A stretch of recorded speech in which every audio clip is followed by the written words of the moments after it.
I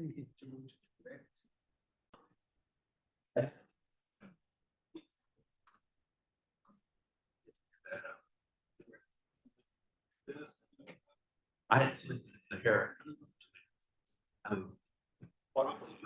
25% fat.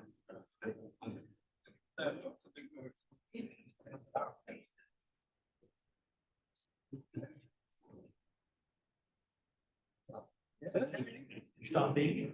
No, that's what I hadn't seen in a while. The lamp stopped.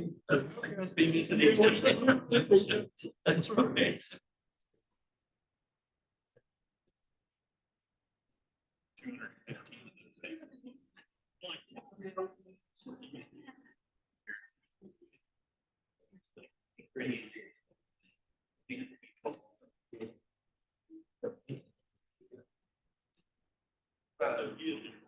We know why.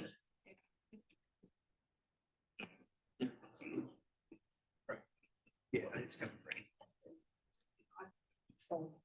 Good evening. Welcome to the Oconee County Board of Commissioners meeting. Today is Tuesday, August the 29th, 2023. After a moment of silence, we're going to ask Daniel Haygood to lead us in the pledge. Please stand.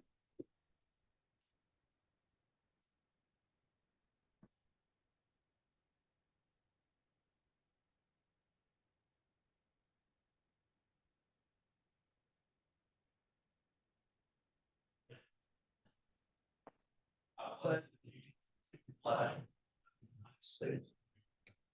See that we which stands one nation. And the other.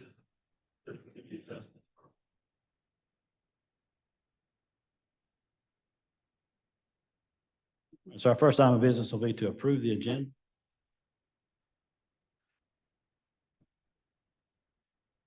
Make a motion to approve the agenda. Second. Motion second, all in favor? Aye. Thank you. Motion carries.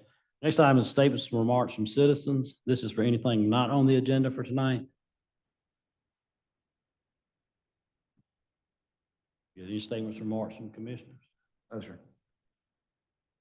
Just a couple announcements. Oconee County's waste and recycling centers will be closed on Monday, September the 4th for Labor Day.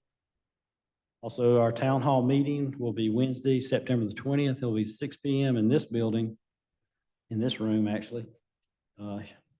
Town hall meetings is an opportunity for citizens to come and talk to us about whatever's on your mind, ask any questions you have, make any comments. That'll be Wednesday, September 20th. It's p.m.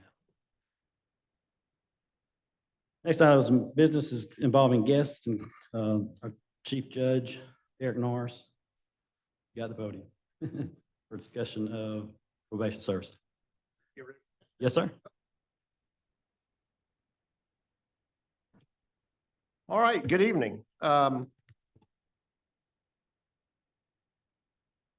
had spoken with Chairman Daniel back in January about our current probation services with CSRA and mentioned that we are moving into probably a new direction of not renewing that contract. It expires at the earliest June of 2024, at the latest January 25, depending on if you look at the contract, it has a revert back clause to July, but it's somewhere between a year to a year and a half out, roughly 2 years or a year and a half out when I mentioned it back in January.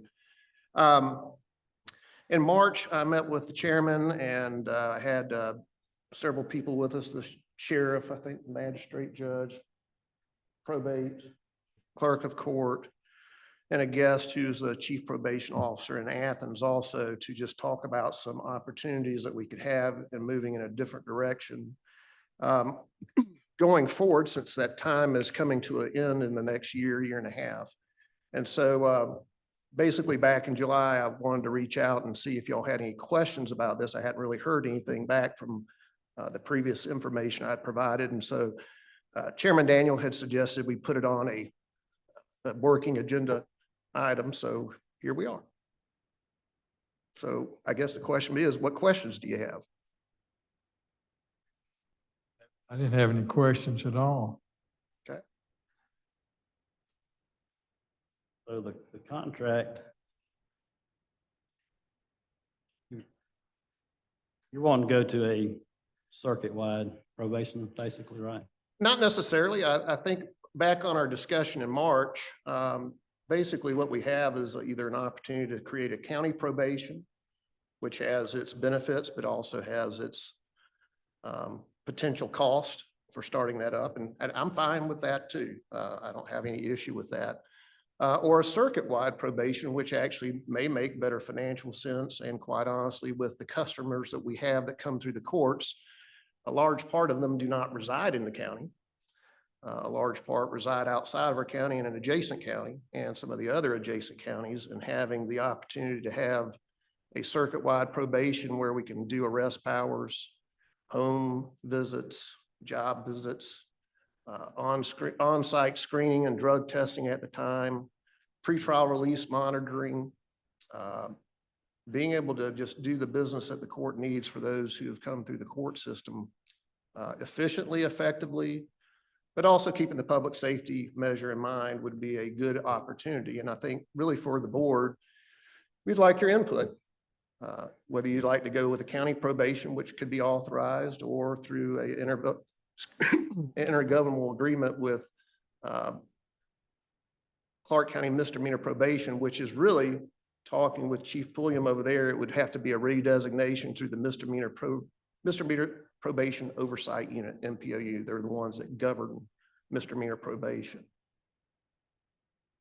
So on arrest powers, how does that work now in Clark County? What agency do they receive arrest powers from? Oh, they're all post-certified law enforcement officers. With CSRA, we don't have any arrest powers. They can do no home visits.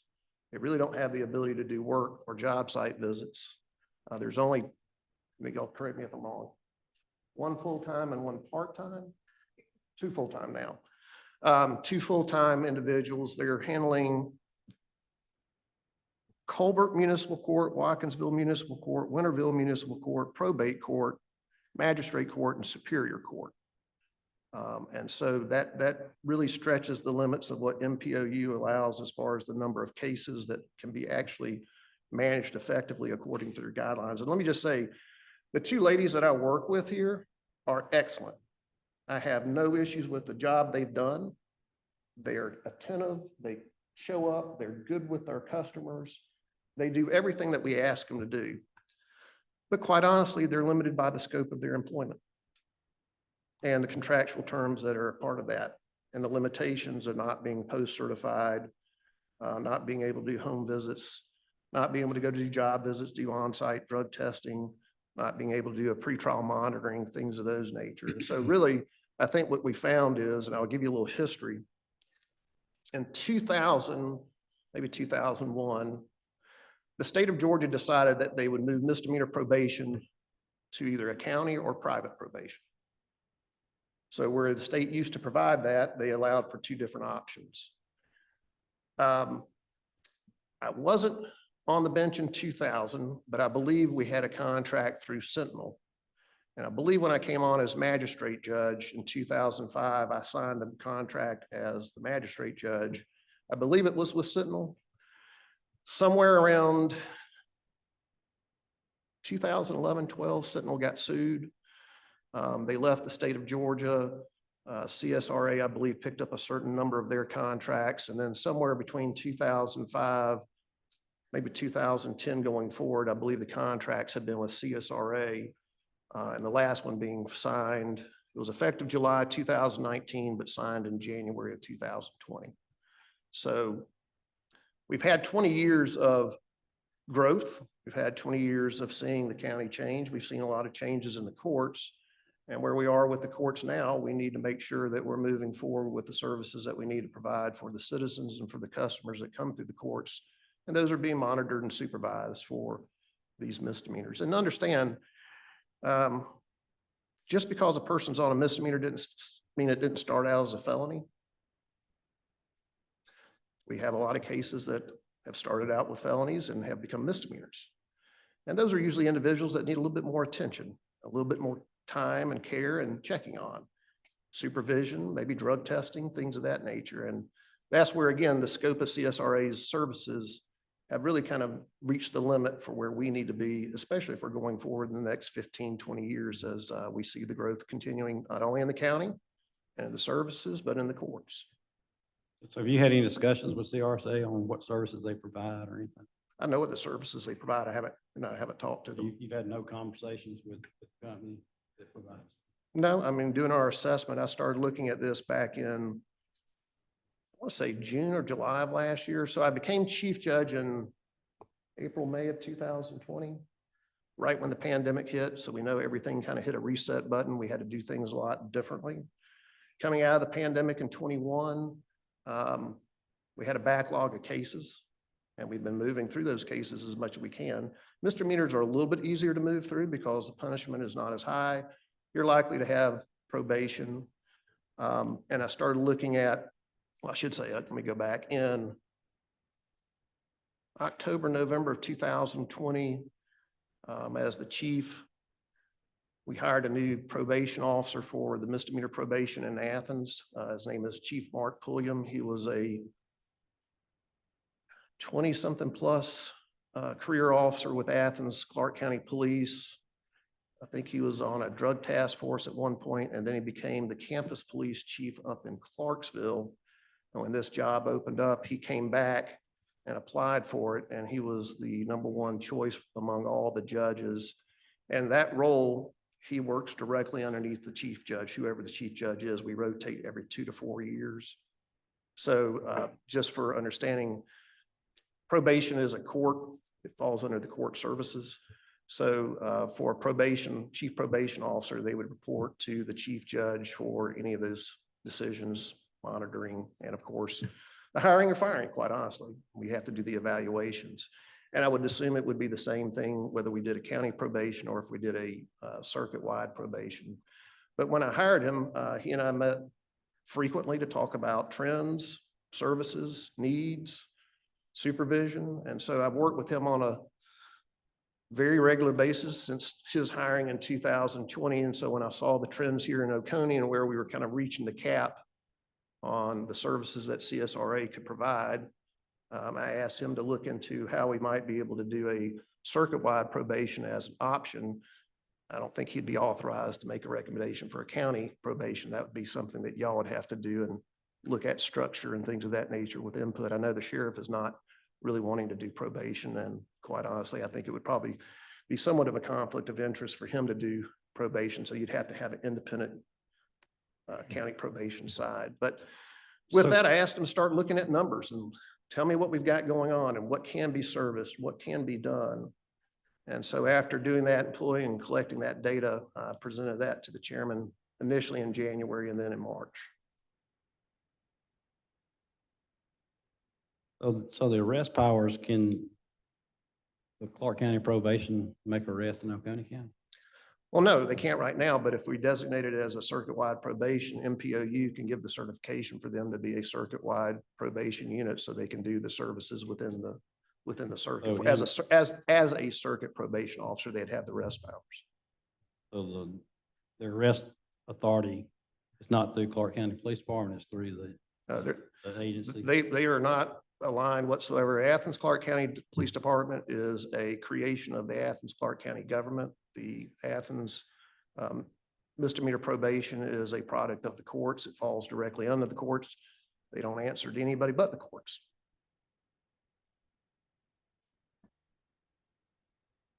There's been no conversation with Athens Clark County.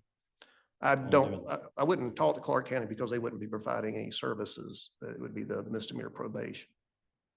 And if I understand your question correctly, when you say Clark County, that's pretty wide. Well, they're the ones funding your operation over there, right? Well, Clark County does provide for their own, yes, they fund the misdemeanor probation because that's the probation service that was assigned probably back. During our meeting, it was $1.8 million was the current. I'm sorry, hold on one second, sir. I think we created it back in 2008 or earlier. Yeah, it was probably 2008 when Clark County decided to go with a countywide probation. And yes, Clark County funds that because it is part of their government services. You're saying that wouldn't require any kind of MOU between them? Well, yeah, I mean, there's going to be authorities to figure out the fund, how to split the 1.8 million plus. I think you were saying in order to do this, you would be adding 3 probation officers and an administrative during that meeting?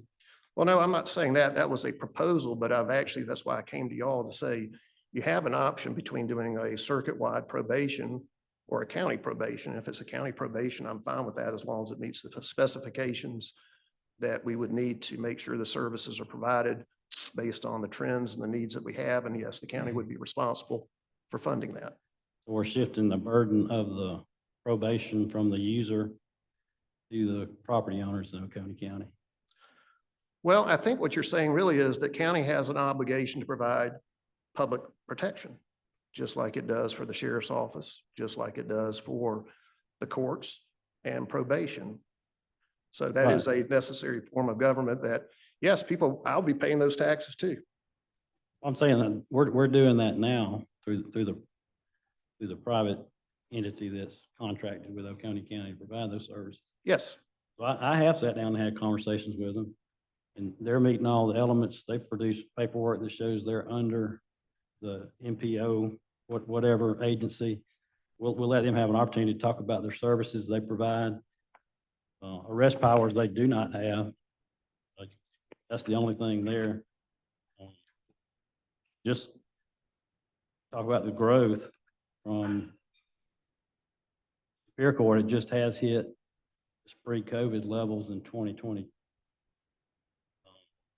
On back to its pre-COVID levels in 2022, magistrates still well under it. Like you're talking about, a lot of misdemeanors are getting, I think, moved over to y'all's court for whatever reason from the people fighting that. And even juvenile court hasn't reached its pre-COVID numbers yet. well, that's because the backlog hasn't been actually put through. We've got almost 1,000 cases of misdemeanors pending right now.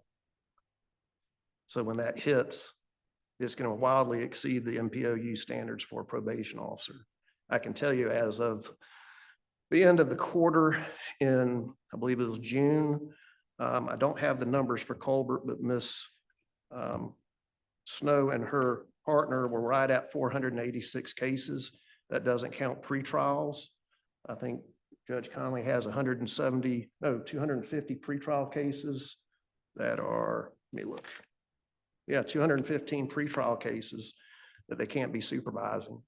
I mean, I will tell you that. I've got the list right here of active cases of 7/31/2023. That's why I said it was close to 200, 1,000. it's 241 for one and 217 for the other. So they're well under the 250.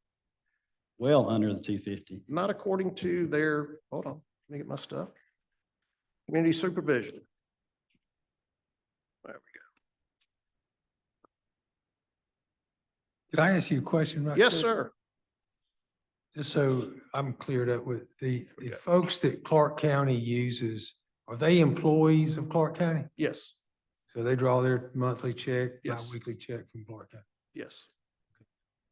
So the data that I had, let's see, this was quarter ending. Now, this is not the most recent one, 2000, at the end of 2022. They had 241, but that was only reporting for Superior Court. So let me go to, let's see here.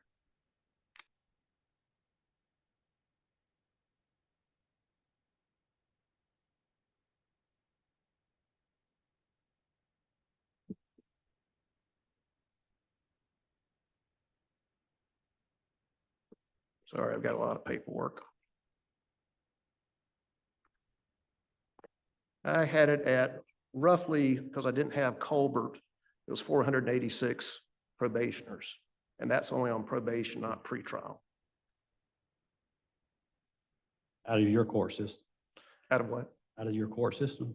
Courses? Out of your court system, you have Yes, I mean, 486. well, that's the number they're managing.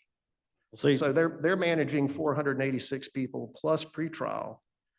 And that's handling 6 different courts.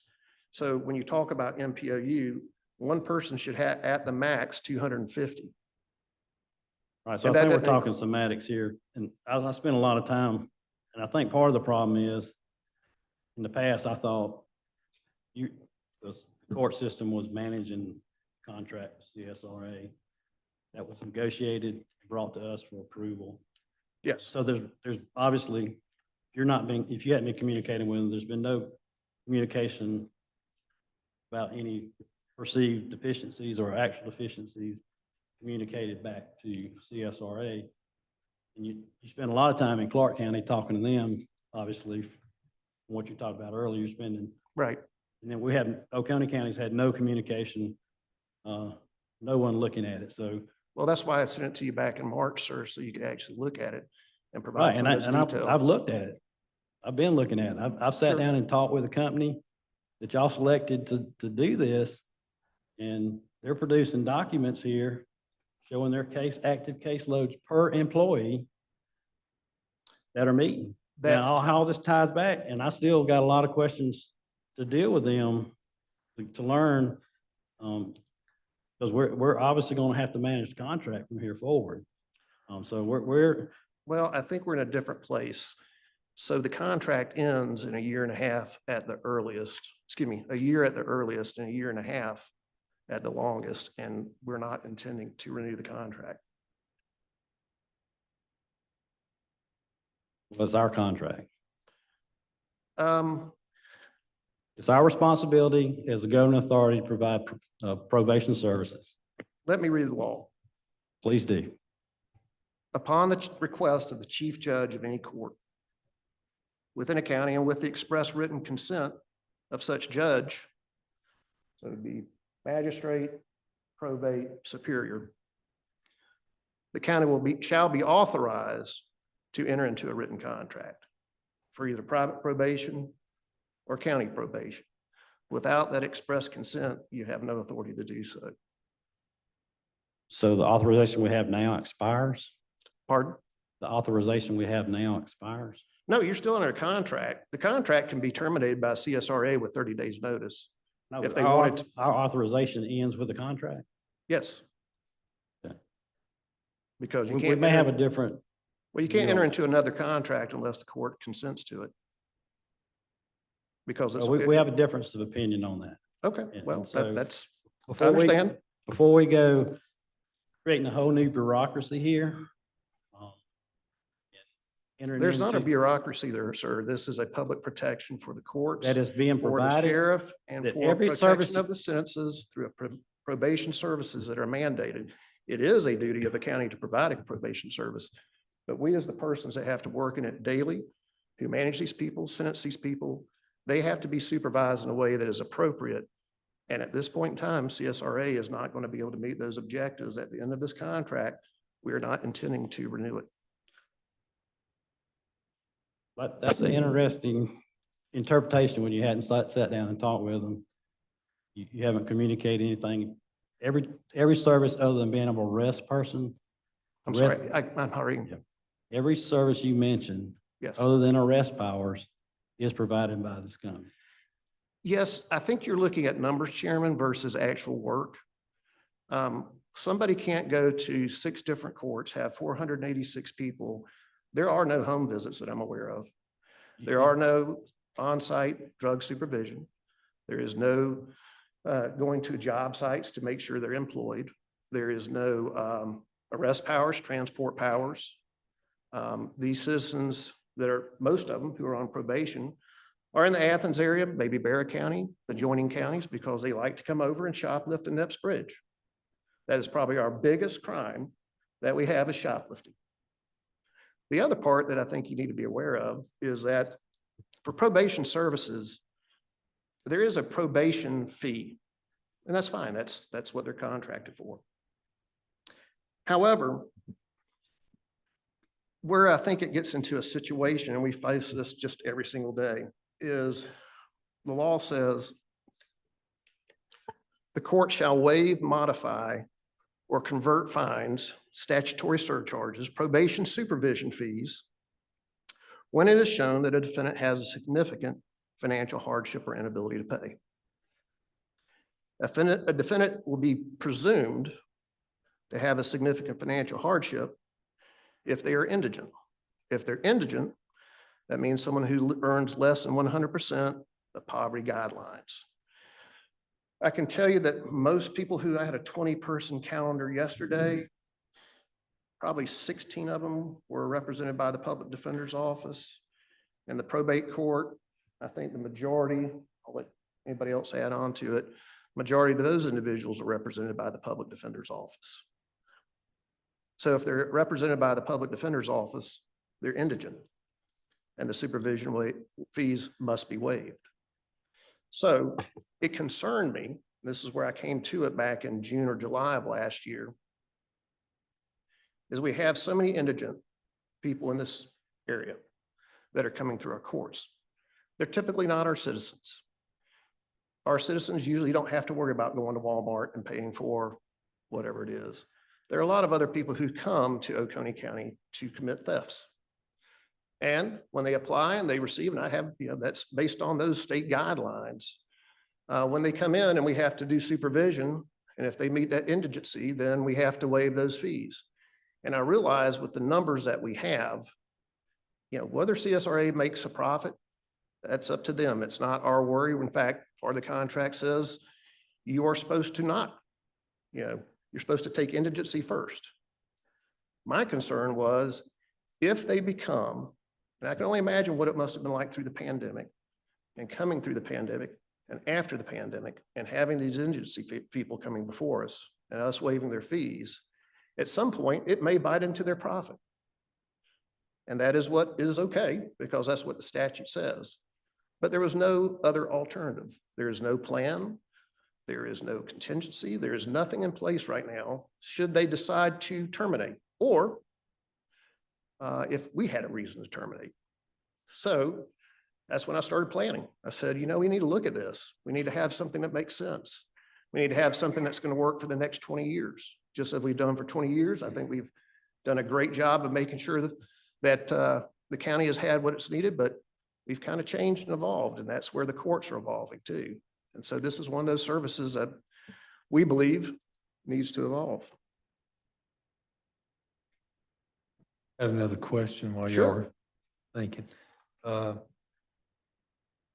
Folks who come over and visit us at Epps Bridge and Yeah. don't do right, do you get an idea how many of those are committing a misdemeanor, but were already convicted at some time of a felony? I ask for criminal history when I'm sentencing somebody, so that goes into account.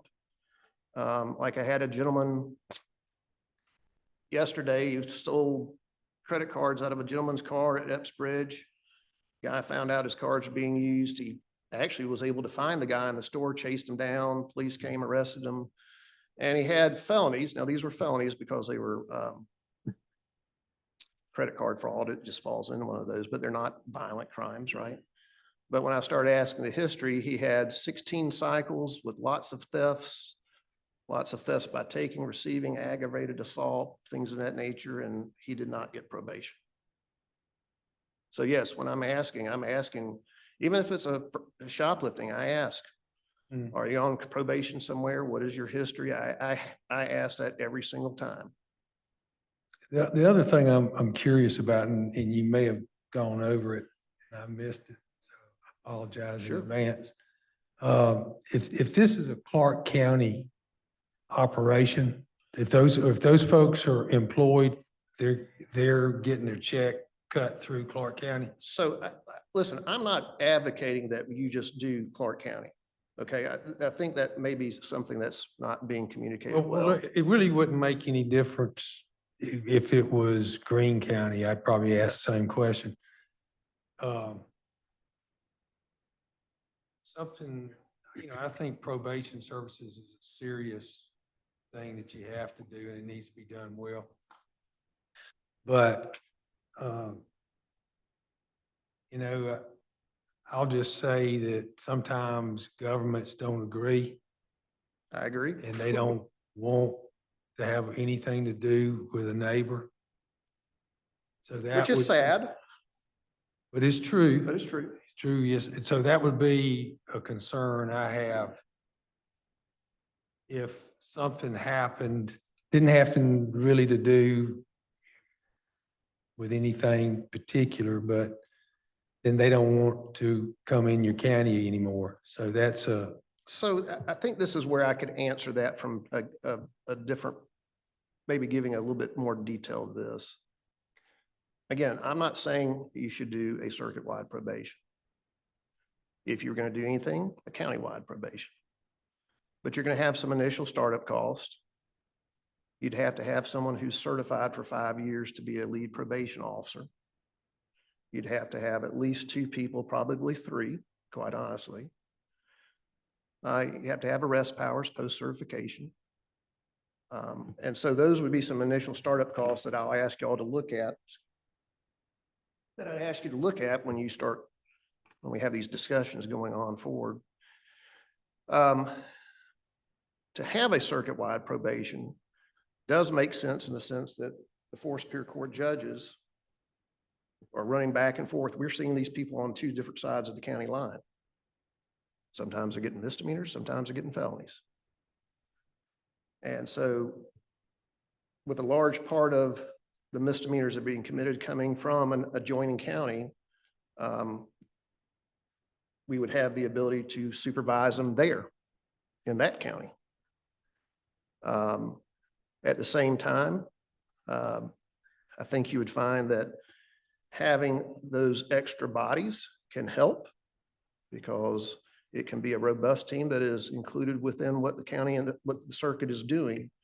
And they fall under the authority of the court. So again, it would be a situation where they're not going to the whims of one county versus another county. If they're in disagreement, the 2 counties, they're going underneath the courts. That's our purpose is to do the law.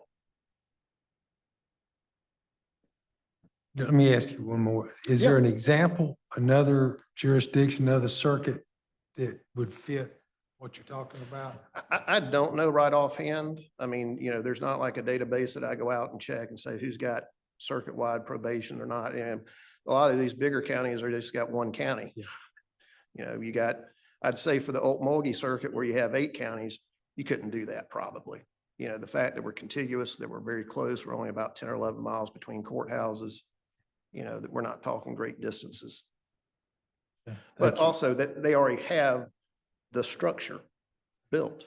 Yeah. That's sometimes important when you're thinking about going forward. I will also mention, and I mentioned it to the chairman, we have ARPA funds that can, we have to start applying. So it started yesterday through, I think, September 13th or 15th to apply for ARPA funds, and ARPA funds can be used for these type of positions. But and they've extended it. It was going to expire at the end of 2024. They've extended it to 2026. So that gives a pretty nice little buffer zone to help out on defraying cost. You take cost and then whatever supervision fees that we would be able to collect, you add that can defray some of the cost that would come out of this process. Thank you. You're welcome.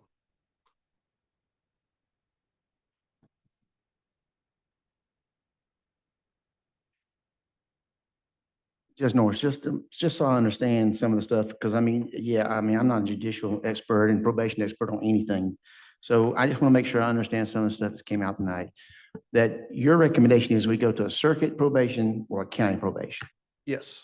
And that if we decide we want to stay with contract, based on what you read earlier, that's not going to be doable. That's correct.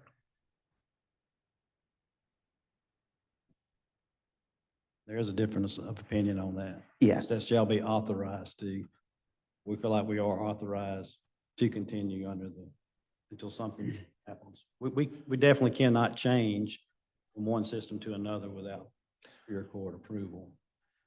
We've already got the approval.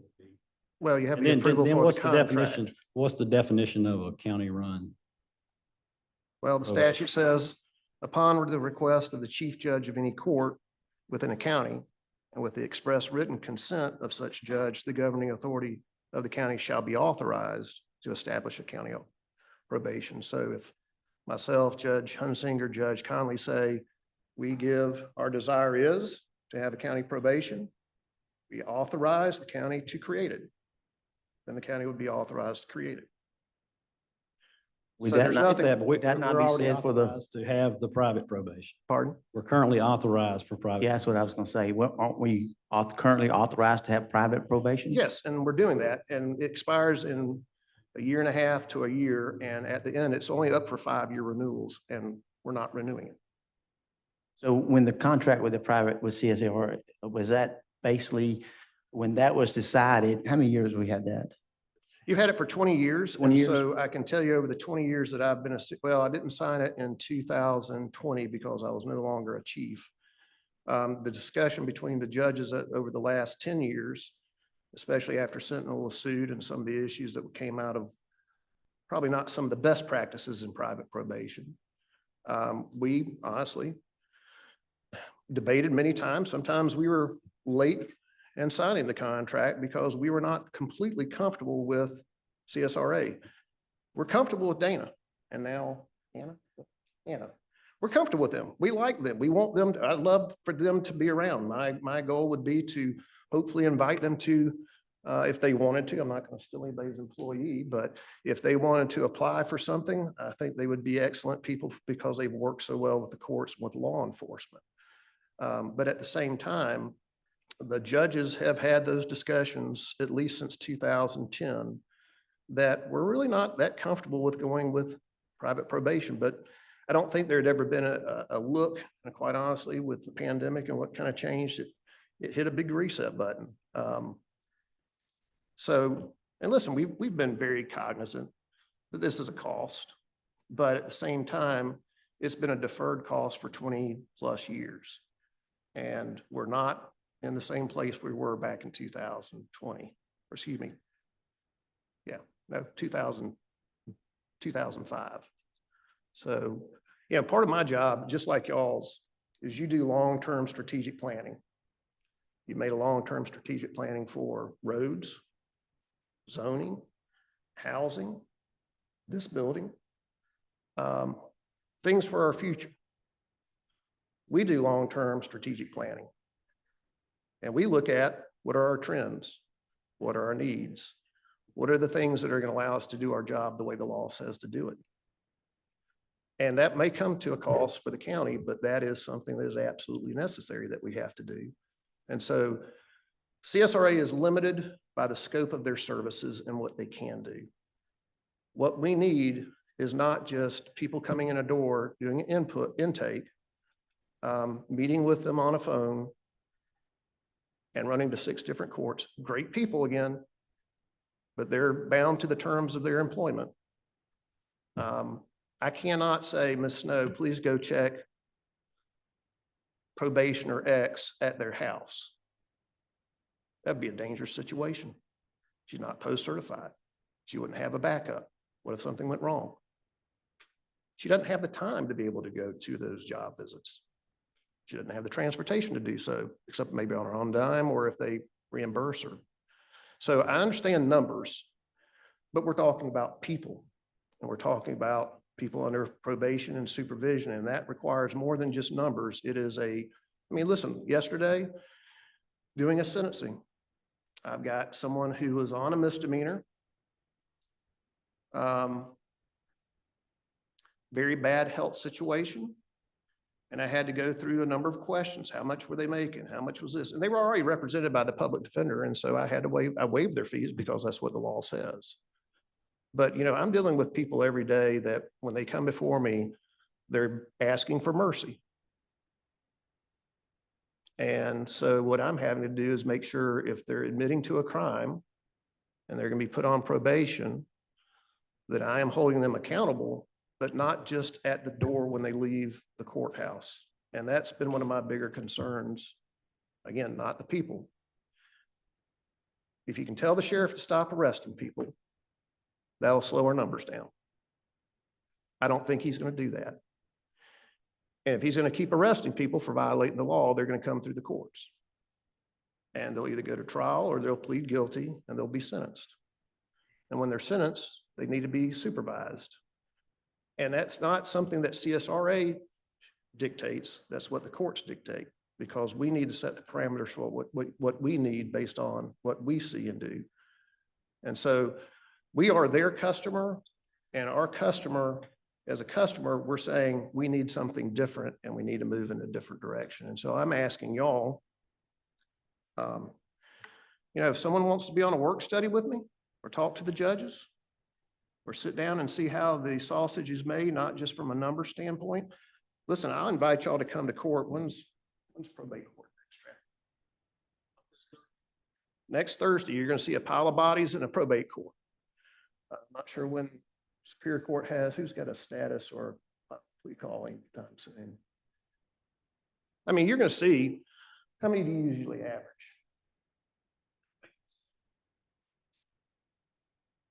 About 100 people, okay? Okay. So what you're looking at, and I think I have arraignments coming up in a couple of weeks too, you're going to see 100 bodies, 50 bodies, and probably the majority of those are going to be indigent folks.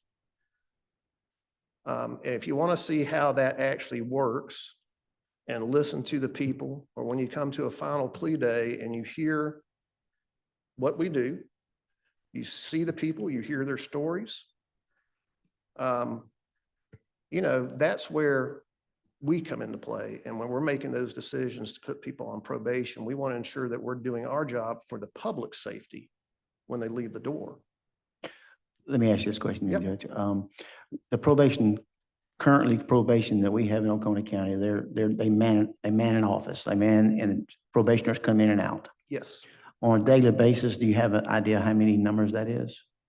I have not, listen, I'm so busy. Yeah, I'm just thinking it's more than Well, I put more than a dozen probably in one day at They least. got 486 people that are on probation, and then you have all the pre-trials on top of that.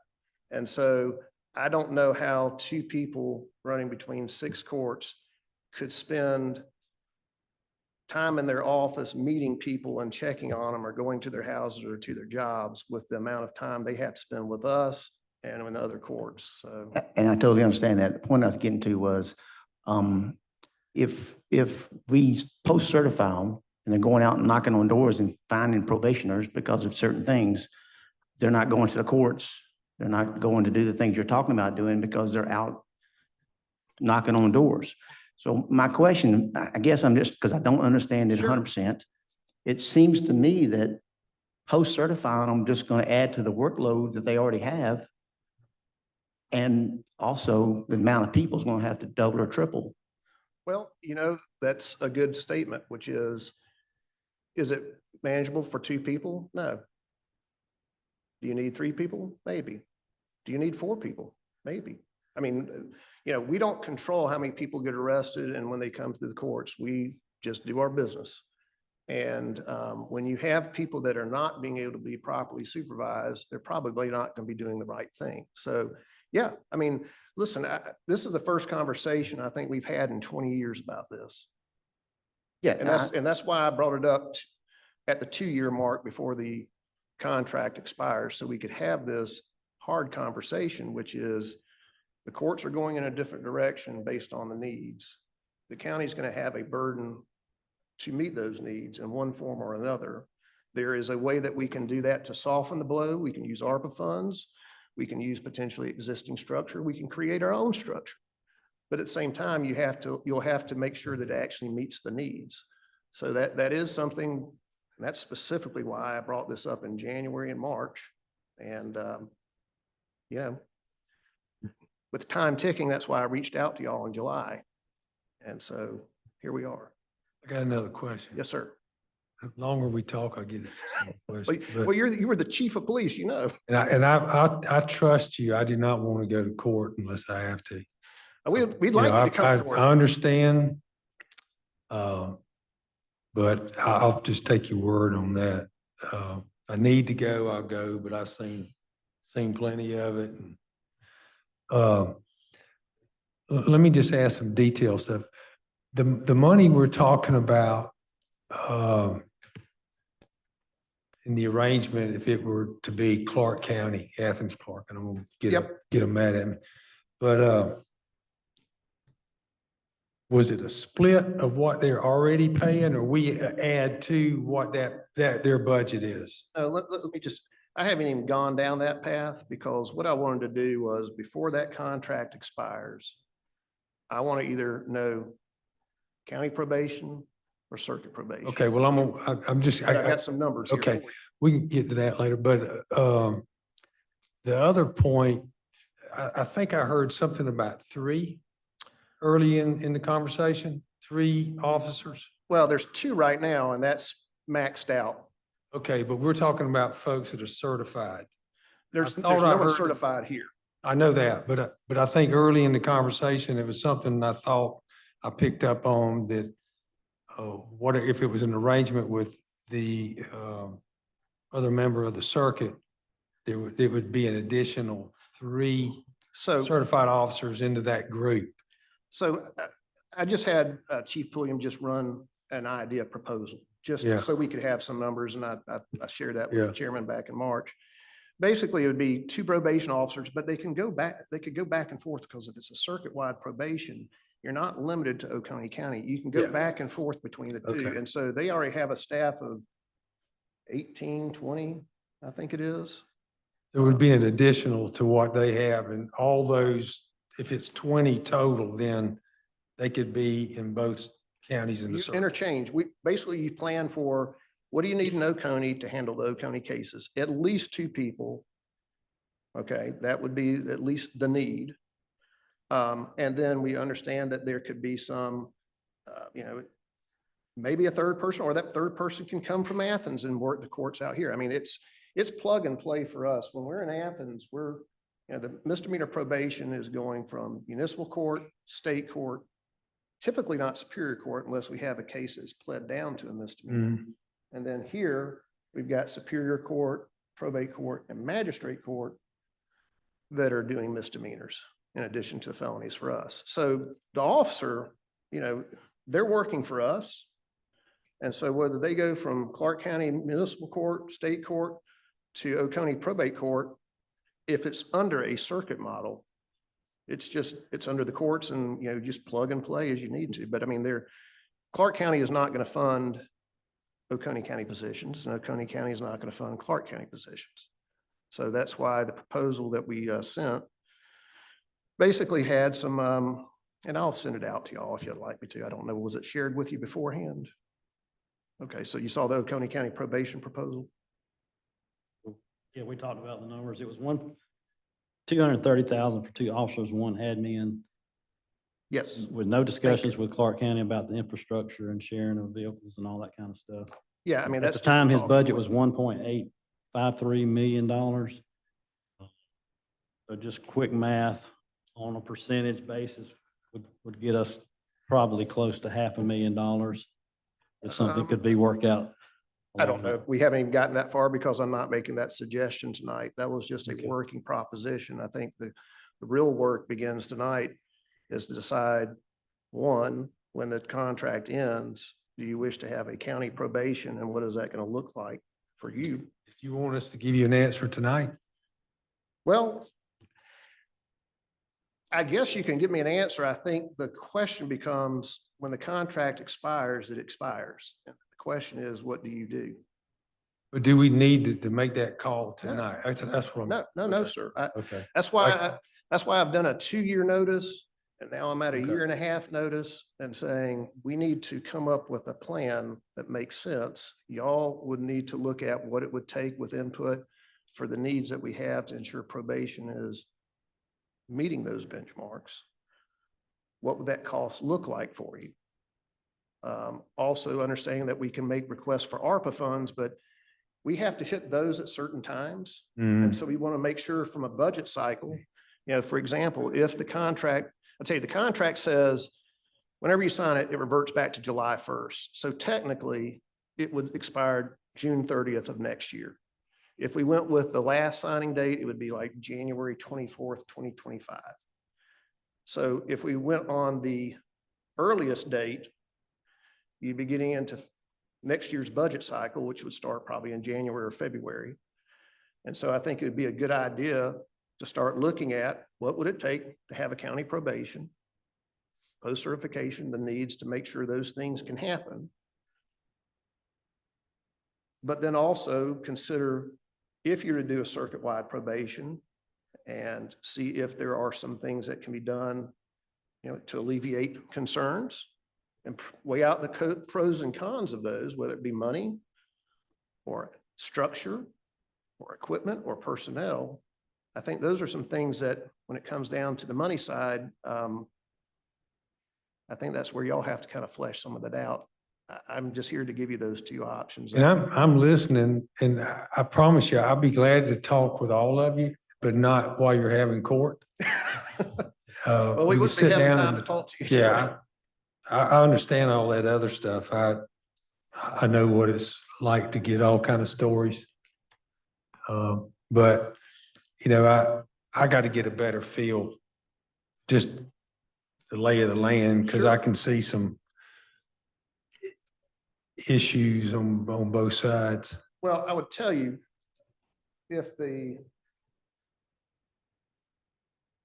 six of us have met collectively, have talked about this, and we've been doing it for, well, Lawton's been here forever, 33 years, 32?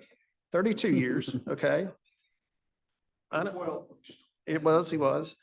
If you have this many judges that are saying something needs to change, we wouldn't come to you unless we saw the need and tell you that is something that is paramount for us and for the community. So I'm happy to go into individual talks, explanations, have you come and see court, do all those things. I know numbers is going to be the scary thing for you. But we're just at that place where, again, we're in a different place. We're not in 2000 or 2005. I see it every time I drive down the road. I go, it's changed. It's changing. It's going to change, and it's not getting slower. No, and I respect all of your opinion, and I'm just trying to get a better Yes, handle on it. I would love and welcome anytime you want to talk offline when it's I'm out of court or something like that. I'll walk you through the sausage making for what we have to do. And the other thing is, quite honestly, we don't have a backup plan. And if something goes wrong, guess who's on the hook? You have that probationer who's not doing what they're supposed to. You have that probationer who, whatever. You get into one of those bad situations, and then you start peeling back the onion. And when we're saying, the egg is cracking, in our opinion, and it's about to leak out, what do you do? So that's my hope for conversations in the future, so we can come to a good decision that's going to make sense for the county and for the future. So you're in agreement, the earliest this contract ends is June 30th next year? Based on what the contract says, it says it reverts back to July 1st. So, I mean, again, I would rather get this part built and worked through and have a transition that makes sense versus, I swear, I promise you, I didn't want to come to you next year going, oh, sorry, here we are and something's got to change. Hopefully 2 years or a year and a half is a pretty good buffer zone to make some plans as we go forward. But I do have one last question. Sure. And to some, it wouldn't make any sense to them, but when those folks, let's say, for instance, we were working with Athens Clark. Mhm. What does it say on that badge? well, their badge says currently, right now, Clark, I think it's Clark County Probation. If it was a circuit one, it would say Western Circuit Misdemeanor Probation. So the ID, if they had a badge case or something like that, that would be list the Western Circuit. Yes, to do anything like this, we're going to have to go through misdemeanor probation oversight and rework authorizations so that they would have authority to do certain things. And so that it would be a name change, it would be a structure change, it would be, yes, would there need to be some intergovernment agreements? Probably. If you're going to go forward, and I'm assuming the Western Circuit is going to stay the Western Circuit for the next 20 years, not be on the doorstep we were last time thinking we're going to switch circuits. But yeah, I mean, it would be a reorganization if you went to a circuit-wide probation. It would have to be a structure formatted formatted through MPOU. So that- because they get audited every so couple of years. CSRA got audited in 2022. I think Clark County's misdemeanor probation got it by because they had an excellent review, and then they just had one, and there was like one clerical thing they had to change. So Any other questions for Chief Judge? Not a question. I read through the material, some of the material we've had earlier, but I don't know that I remember seeing your concerns about CSRA written down. Did we get a copy of that? Of y'all's concerns? I don't think I've written the concerns. I mean, I can just tell you that it's numbers. They're almost maxed out based on pretrial and current probationers. They don't have arrest powers, cannot transport. Oh, they cannot do what's called Georgia Criminal Index checking, which is you go and they don't have the ability to just do that. That is a highly secure process. You have to be authorized, trained, and permitted. If you're post-certified, there are ways to do that. But for example, if someone comes in on a meeting, you might want to know if they have violated the law since they were sentenced. First way you do that is you run a GCIC. And you can say, oh, you didn't tell me about that arrest over in Walton County last week or 2 months ago. You know, sometimes you're depending on honesty. People always aren't honest with you. No on-site drug testing. Really can't adequately supervise. And that's, again, not the people. It's just the circumstances of their employment and the limitations. The frequency and type of contact that we would like to see for people who are on probation to ensure that they're doing what they're supposed to be doing. Consideration of indigency is how that's going to affect, because CSRA is a for-profit business. And I'll say, I mean, I was a sole practitioner for 20 years. I didn't draw a salary from anybody. You know, either I made something that month or I didn't make something that month. I paid my own health insurance at exorbitant prices, payroll taxes, everything like that. So I know what it's like to be a for-profit business, and it's a very difficult, delicate process. And margins are everything. When you have a lot of indigent cases that are not paying supervision fees, that can cut into your margin. And for us, ethically, and I'll say this was one of the other issues. No attribution when I say this, but it's been floated to us a couple times that, you know, CSRA is worried about the number of people who are fees are being waived, and that might affect some of their personnel. Whether that's true or not, that's something that we should never hear. It shouldn't be brought up to us. I don't want anything like that to affect our judicial discretion when we're making decisions regarding people who are sentenced, and especially when the law says you shall waive when the person is indigent.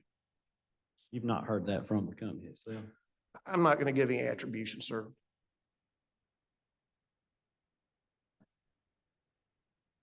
Just earlier, you said you hadn't communicated with the company, so obviously it hadn't come from the company. Well, I haven't talked to the owner and I haven't talked to anybody, but I'm not giving any attribution to that. I can just tell you that that has been directed. Just cooler talk, yeah. Part? Just water cooler talk, yeah. No. If it's come to me, then it's for a reason. So. Anything else, Chief Judge? We got members from CRC that are here, so we're going to give them an opportunity to Y'all have anything address some else of you want these to issues.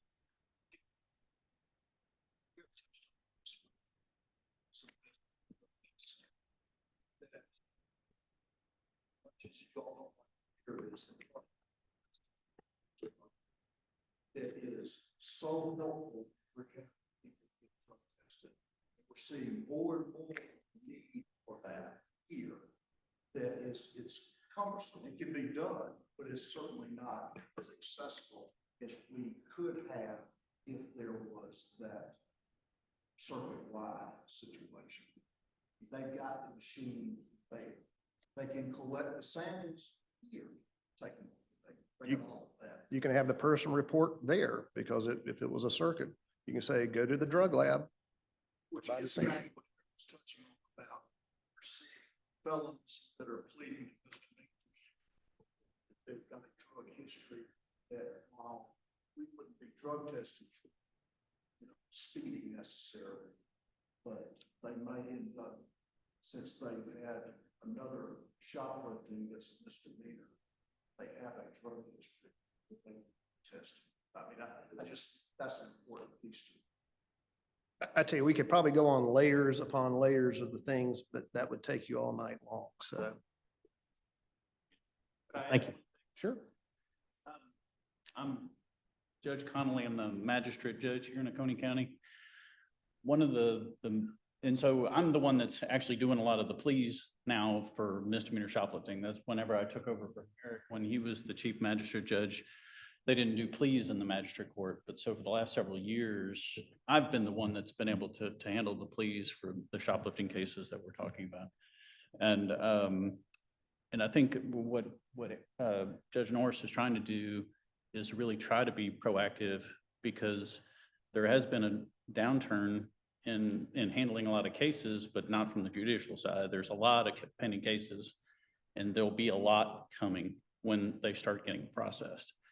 One of the things that was most interesting to me is because I handle the pretrial, the pre-arraignment meetings with the defendants in these cases. So I see them when they're arrested. In fact, I've got to go to the jail tomorrow and meet with 5 of them. And Dana's been very good that if I have someone that I want some pretrial monitoring, put an ankle bracelet on them to track them to see where they're going. You can have devices that will allow you to track to see if they're consuming alcohol, because those are all measures that are very important when I'm trying to consider bond issues about, do they need drug testing? I often will require substance abuse evaluations and treatment, but really right now, I think it's beyond Dana's ability to monitor all these people that I would love to see get drug tested before they make it to arraignment, before they enter a plea, before they go into probation. And Dana's been helpful, but she's the one that's been the one that has to meet with the defendant at the jail to set them up on an ankle monitor, or they actually have new monitors now that it's like a wristwatch that can actually measure whether they're consuming alcohol. And we can do more. So what I was excited about when Judge Norris presented this to me is it's another way to monitor some of these people when they're on bond. That's the part that I'm dealing with. That's something that we haven't really talked about here. And you know, the number of cases that I'm dealing with is getting higher and higher and higher. And I would love to have a couple more people that I can say, look, no consumption of alcohol. I'm going to put you on a scram device. I want to make sure that you're not consuming alcohol, because that's one of the considerations why I'm letting them out on bond, because of the number of people that are having drug and alcohol issues. That's usually the leading cause for a lot of these shopliftings. I mean, most of the shopliftings are from people that have addiction issues, and they're the ones that are stealing, unfortunately, to feed their habit. That may be a little bit of an oversimplification, but I see their criminal histories when I meet with them. Tomorrow, when I meet with these people, I'm going to go through their criminal histories and look at them. And sometimes I feel like I'm a little limited by just saying, okay, give us a $10,000 good security bond. I want you to do a substance abuse evaluation, but I'll tell you that I have them come back to my court a month later. That's the normal procedure. I'll meet with them and I'll schedule for them to come to my calendar call a month later. And I insist that if there is a condition of your bond, that you have to come back to me and make sure that you're compliant with those conditions. And unfortunately, a good bit of them are not. And so when Judge Norris mentioned this as a possibility to me, I saw this as that'd be great if I had the opportunity to try and use more of resources available to make sure our streets are safe, to make sure I feel better about letting someone out on a bond. I have to give them a bond on a misdemeanor. The law requires a bond for a misdemeanor. But sometimes these other devices that are available, I think would be very helpful to me in making sure that these people are compliant with their conditions. And it's another opportunity. And I do think that hopefully as the DA gets more and more employees, maybe we're going to start processing more of these cases. There's going to be more people on probation, and we're going to be dealing with quite a bit of it, hopefully in the near future. So that's what I would have to add. Sure. Good evening. I don't know if I know all of you. I'm Lisa Lott. I'm one of the Superior Court judges. I just wanted to kind of piggyback on what Judge Connolly said about the Scram devices and the GPS monitors. They are absolutely essential tools that we have to protect the public. I had a case very recently where someone was arrested on a felony. And as it turns out, he was then charged with a misdemeanor. It started as a felony, ended up as a misdemeanor as a charge, and it involved driving and alcohol. And it was, I thought, a very scary situation. He was entitled to a bond, just like Judge Connolly said. I had to give him a bond. And I have to say, I didn't want to give him a bond because he had a very significant DUI history. And the circumstances of that case suggested very strongly that he was a danger to the community. And I was able to give him a bond that he could make and put him on one of those devices. And I felt comfortable, of course, doing that because I knew that that was the way to protect the public in that particular circumstance. So the ability to have those devices and to have the personnel monitor those devices is absolutely crucial. I just wanted to touch on a couple of other things. Commissioner Horton, you talked about the reluctance perhaps of being associated with the other counties, sort of in your words. And I don't want to suggest that we should have a circuit-wide probation or a county probation. I mean, I think that's a discussion that has to continue. But I would say as far as a circuit-wide sort of circumstance, we already have a circuit-wide circumstance in most of our judicial processes. We are the Western Judicial Circuit. And I have to say the Western Judicial Circuit is an incredible circuit with Clark and Oconee County. And we have an incredible reputation in the state because of both counties. And we have 4 judges that are circuit-wide. We have a public defender who is circuit-wide and a district attorney that's circuit-wide. So we have a history and an experience really of having circuit-wide things. This would not be sort of the only one. I'm not advocating for it one way or the other. I just kind of wanted to point that out. I do want to say one other thing about circuit-wide probation. And I do want to also concur and give my support to Dana and her office. I mean, Dana is outstanding and has been ever since I have known her as a lawyer when I worked with her and now as a judge. And so certainly we would hope that you and your office would remain supervising people in our community. But I think all of us feel that Chief Pulliam in Clark County, who is in charge, of course, of misdemeanor probation in Clark County, is absolutely the person to lead circuit-wide probation. And again, I'm not arguing for circuit-wide probation. I'm just sort of throwing this out there just to let you know that I don't think this would even be a discussion if we didn't all feel comfortable with Chief Pulliam. He has the law enforcement experience. He has the leadership experience. He has excellent people on his staff. And the last thing I'm going to say, without going into too much detail about Chief Pulliam, but he definitely is an outstanding chief, is that it is important to have teeth in probation. It's one thing to put somebody on probation and say, okay, we'll show up once a month, and not have the law enforcement teeth like arrest powers to really enforce probation.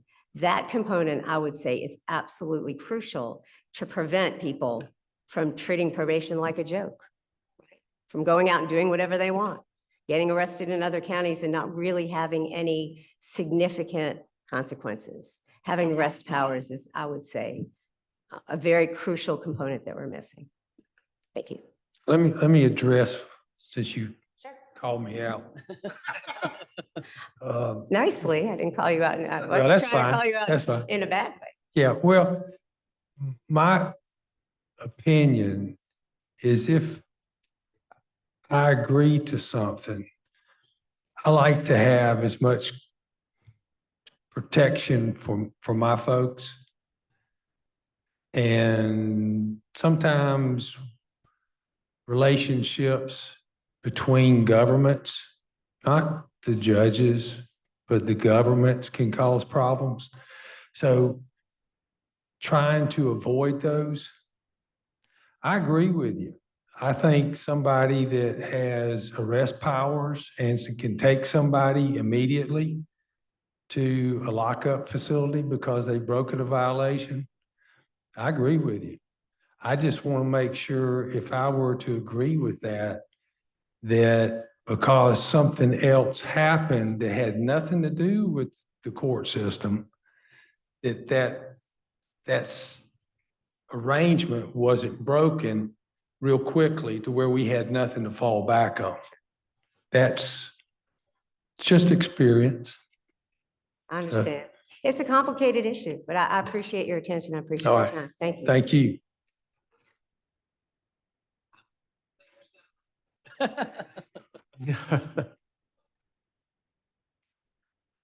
Ms. Green, you want to speak or?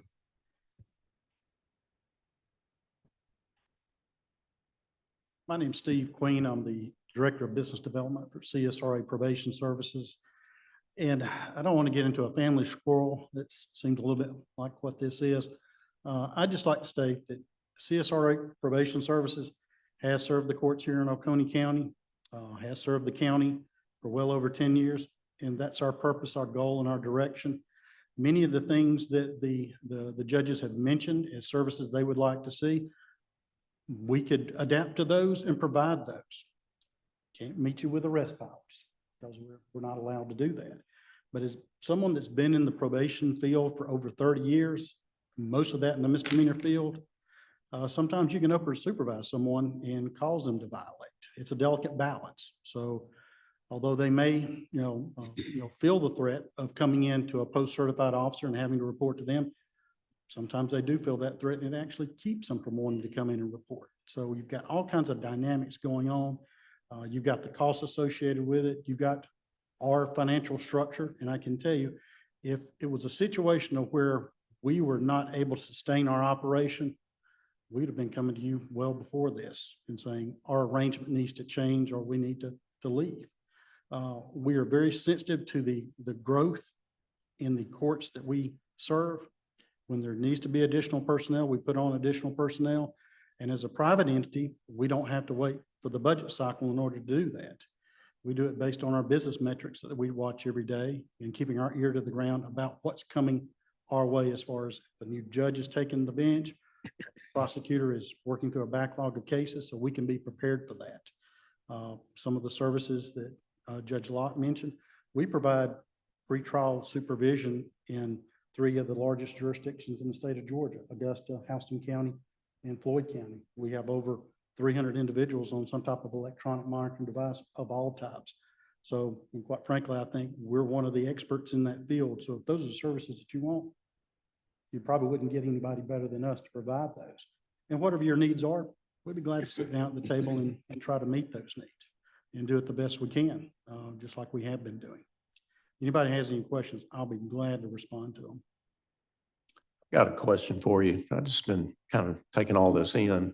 Obviously, I'm not part of law. I guess maybe thank goodness, because it seems pretty complicated. But is there a hybrid method that sounds like you guys would take on the services and the indigent side of it? It sounds like your business model handles that. Is there some kind of a hybrid that might could save our taxpayers some money? Well, as I was sitting in the chair and listening to what the judges see as their concerns and their services and knowing what our capabilities are, that's exactly what I went to, is that there could be a very good partnership with the county providing some individuals that would be post-certified with arrest powers, providing those services out in the field that the judges want, while we continue to supervise the cases with the experience that we have within the confines of our office and mitigate some of the costs for the county. I think that's exactly what Judge Norris is saying, is that, guys, the train is a-coming. We need to sit down and talk and see what we need to do about providing the services and bridging the gap before the train runs us over. And I can tell you, we would be the most willing participant at that table. One other question along that line, Judge Lott had mentioned the technology side of this. Is technology something that can help reduce manpower in the future, like identifying these issues that they're having and Absolutely. And I would make this one comment I know all of the providers, misdemeanor providers in the entire state. I actually sit on the Board of Community Supervision and the chairman of that board right now. And if there's an issue in misdemeanor probation, I guarantee you my phone's the first one they call because I'm usually the one that's the forefront of it. So, things, that is definitely something that I think, we're better suited for than just about anybody in that field. We certainly would be glad to sit down with the court and talk to them about it. And this might be a question for the judges, but along the lines of the ARPA funds and that type thing, is the technology available to be funded through that mechanism? Or would that be a straight cost for the county? I do know there have been ARPA funds that have been used for that cost. I think in Augusta, Richmond County, they're using SCRAM funded through ARPA funds. And we'd be glad to have some of those funds too. So it would help us out a lot. How do you handle drug testing now?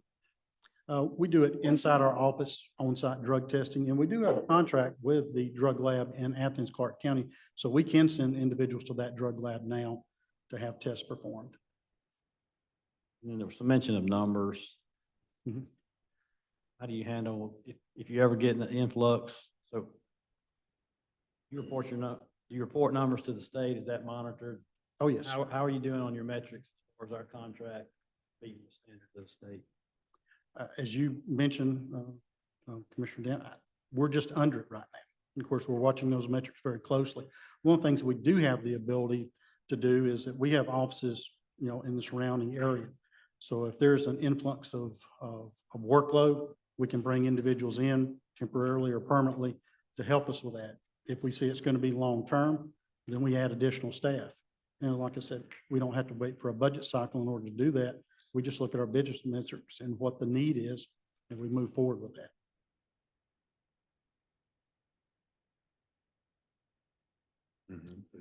Thank you so much. Thank you.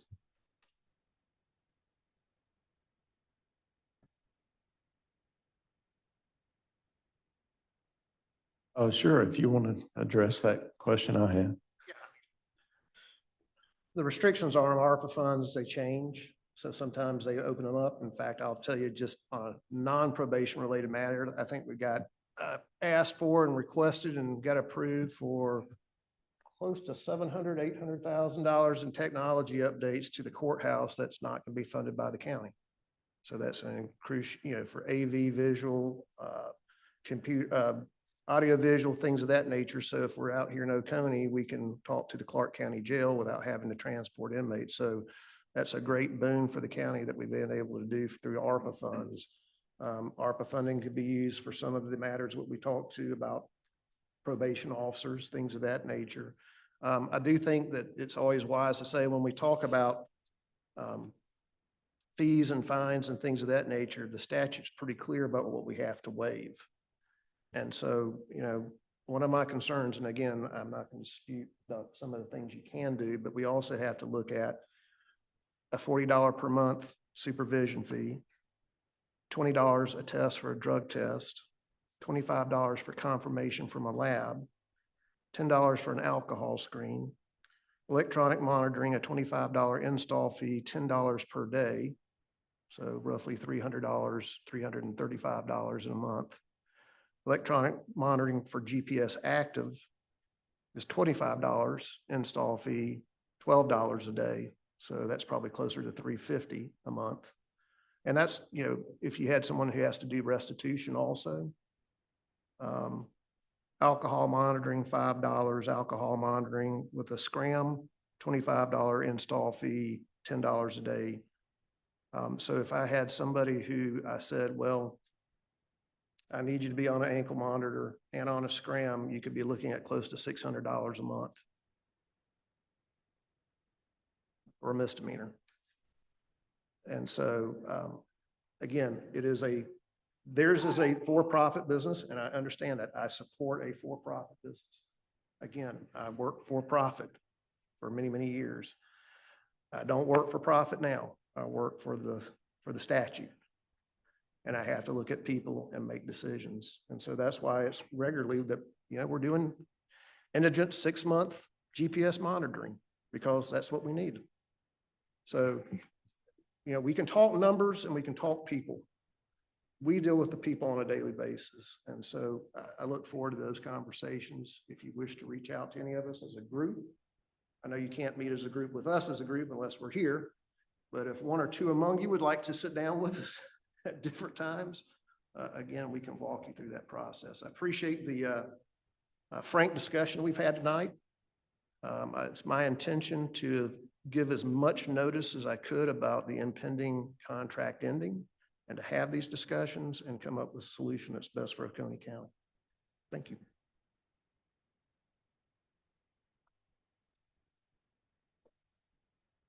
Our next item is discuss agreement for court collection services between I-3 Verticals and Oconee County Probate Court. Judge Huntsman.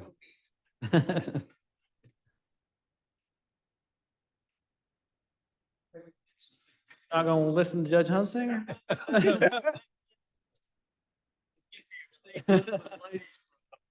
Thank you for. I'm gonna leave as soon as I get done with this. Bye-bye.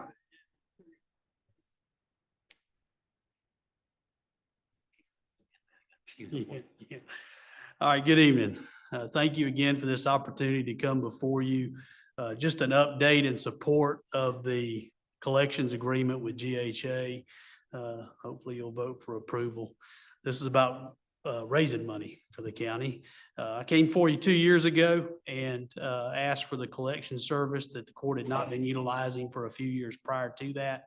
In that first year, working with GHS, the county collected over $47,000 in past due fines, and that large number was mostly due to the fact that we had not collected from a few previous years before that. Last year, which was the second year of the collection service used by the court, we collected a little over $17,000. And again, most of those collections are from out-of-state offenders because the court really has no other option for recourse against those drivers because we can't suspend out-of-state drivers' licenses for failure to appear or issue failure to appear warrants. It's really not effective for out-of-state drivers. So the collection service is the best way to service those. I see going forward, it's still a valuable service for Oconee County. Be happy to answer any questions. Questions for the judge? Yeah. You're all right for consent agenda next? Thank you, sir. All right, thank Any you. public comment on this item?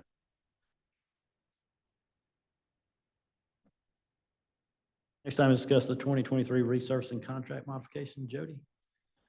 Yes, sir, Mr. Chairman. Commissioners, this is a contract modification to reconcile estimated striping quantities and actual striping quantities placed with the FY 23 resurfacing, and also to ensure that the striping on Union Church Road is accommodated as well. And so the recommendation would be to approve this and reconcile the budget quantities versus the actual quantities placed.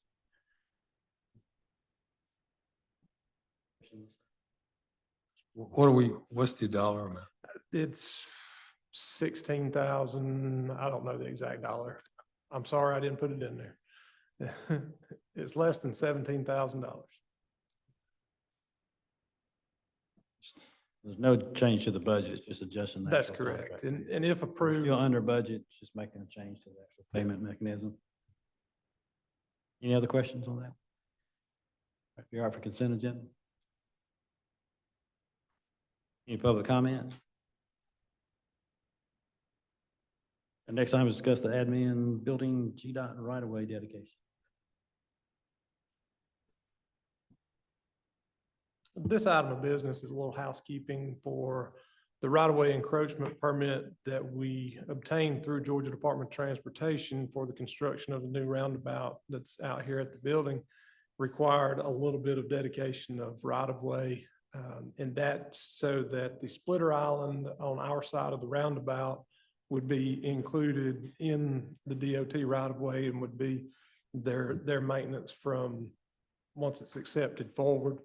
And so that was part of the housekeeping of that permit. So we would recommend that the right-of-way deed is executed and approved and executed by the chairman and forwarded back to the Georgia Department of Transportation. Any questions on that one? You all right for consent? Yes, sir. Any public comment?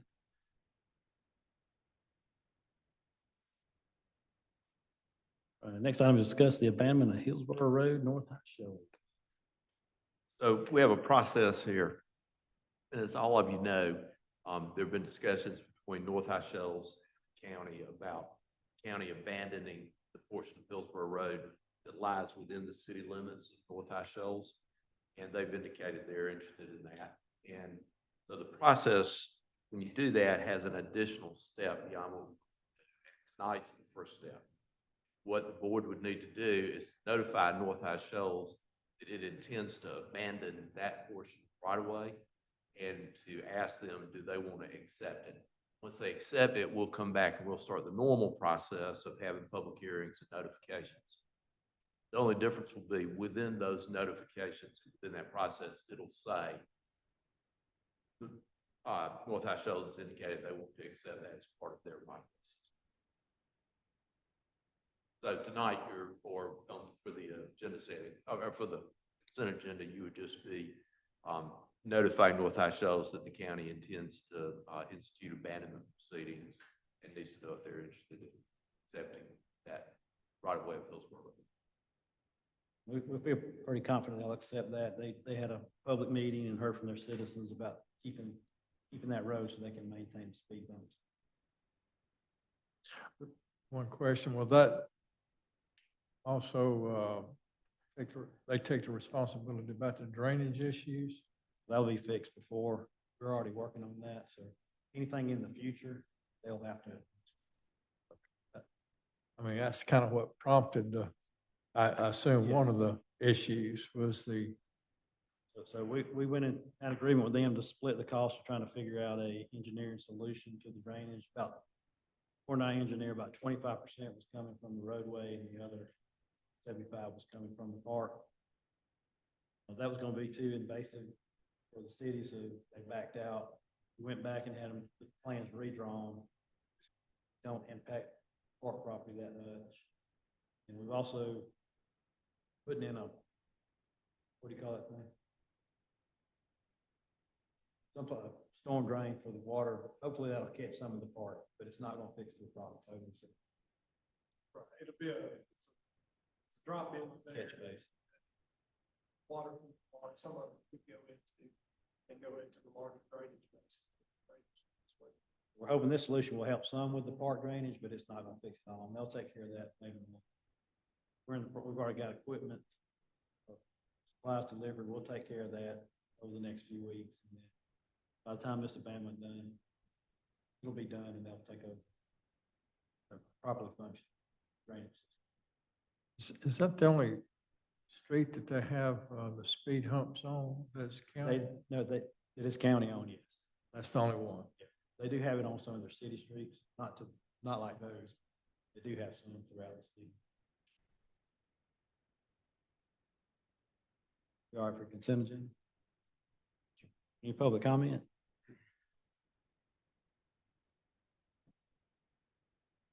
Next item is discuss a memorandum of understanding with Tourism and Visitors Bureau for the William Daniel House as a welcome.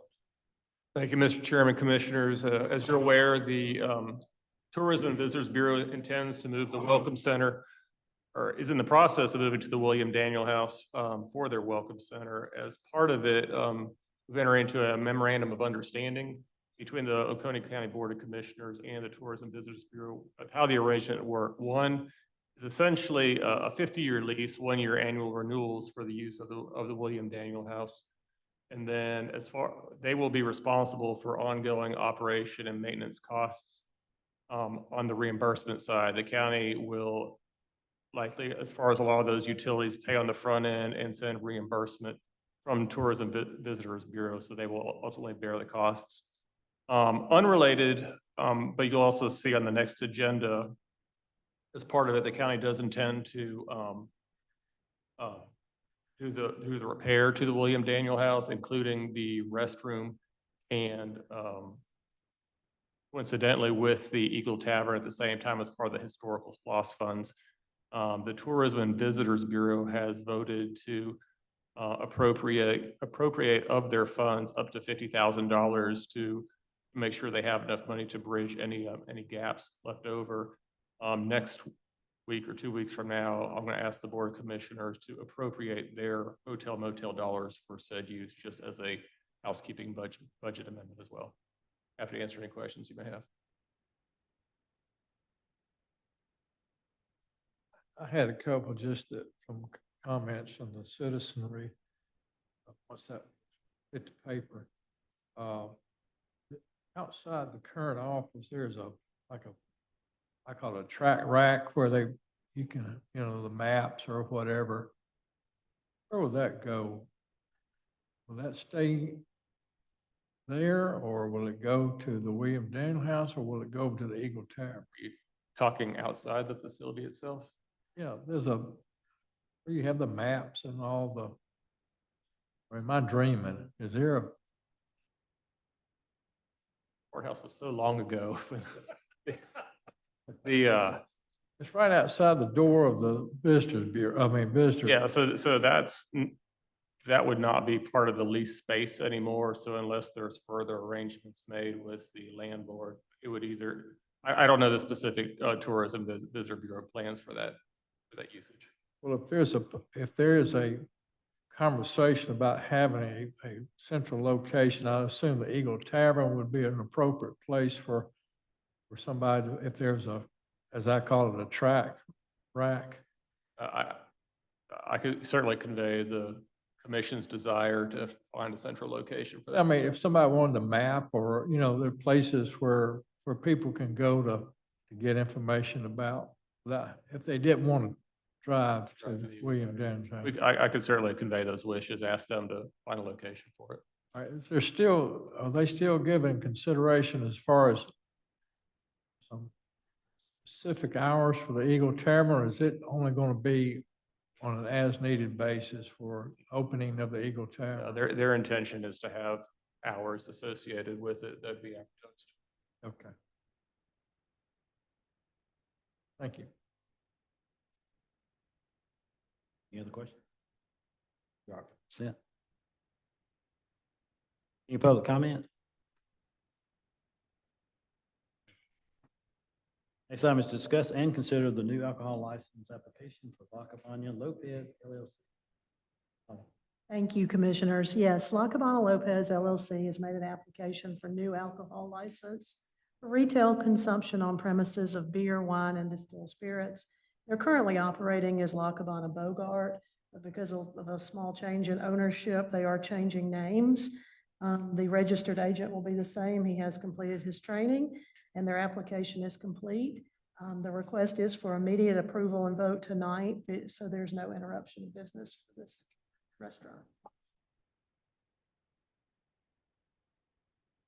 Any questions? Any public comment? We'll entertain a motion I on. make a motion, we approve the new alcohol license application for La Cabana Lopez LLC, located in Bogart. Second. Motion second, any discussion? All in favor? Aye. Thank you, motion carries. Do have need of executive session, to discuss land, personnel, and litigation. Make a motion to adjourn to executive session for land, personnel, and litigation. Second. All in favor? Aye. Aye. Thank you.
We need a motion to go back in regular session. So moved. Second. All in favor? Aye. Thank you. Commissioner Saxon, Motion adjourned. Second. we're adjourned. Thank you.